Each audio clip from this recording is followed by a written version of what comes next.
Hi, I'm Matt, here in Michigan.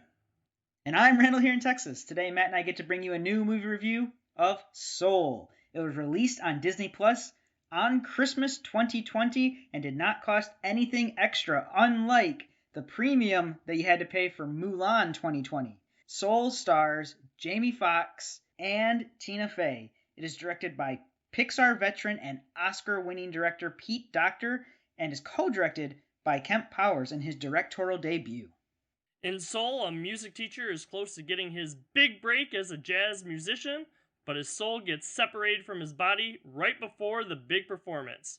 He hopes that by helping a young soul, he will be able to return to his body. Soul is Pixar's first film to feature a black protagonist. The budget is more than $150 million, and right now box office earns about $7.5 million, but that only accounts for international theaters. Soul has been well liked by both audiences and critics, highly acclaimed. So, Randall, Pixar's latest film, Pixar's known for these good animated films and stuff. What do you think about Soul? I think Soul does a very good job of breaking the kind of stagnant Pixar mold. You can still tell it's a Pixar movie, but I was getting really kind of like, it's a Pixar film, and I know what I'm going to get out of it.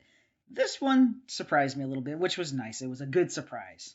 Yeah, for me, I think Soul is a really good quality film and stuff. And like you said, kind of as a Pixar film, they've kind of got to the point like, yeah, I know where this is going, kind of stuff. And this was a little bit different, especially the ending. I wasn't quite expecting it to go as it was being laid out and stuff.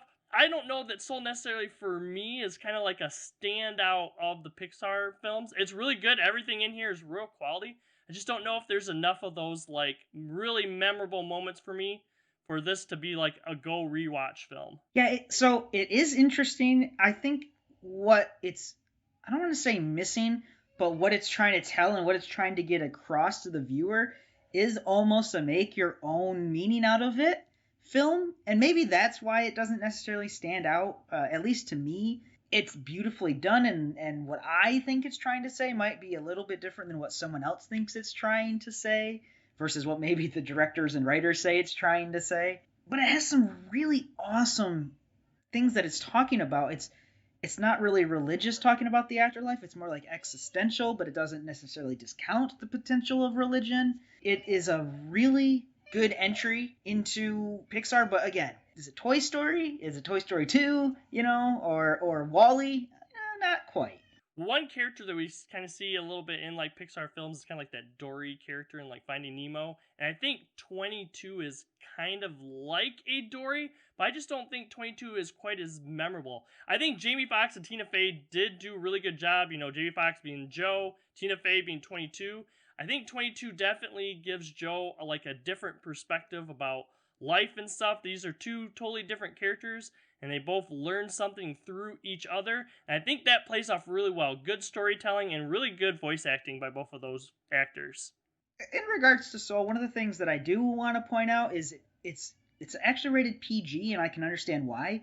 It is talking about very adult themes that maybe younger kids really might not understand or appreciate or maybe want to be. And then there's a couple of, I don't want to say necessarily outright scary, but the like wanderers, as they're called in the film, they could have some scary overtones to them. So it's a different Pixar film from that perspective of really tackling just very adult themes head on instead of, oh, it also has adult themes in it.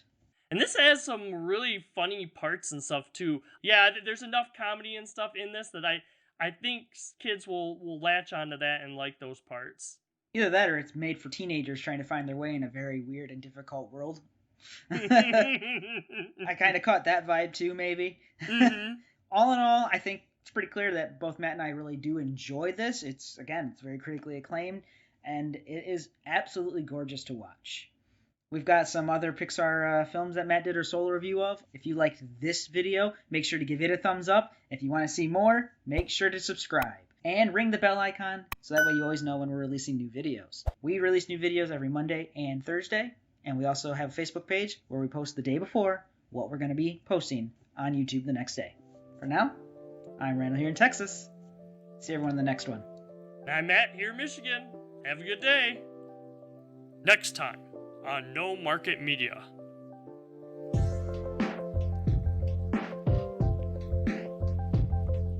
Please consider checking out some of our other videos.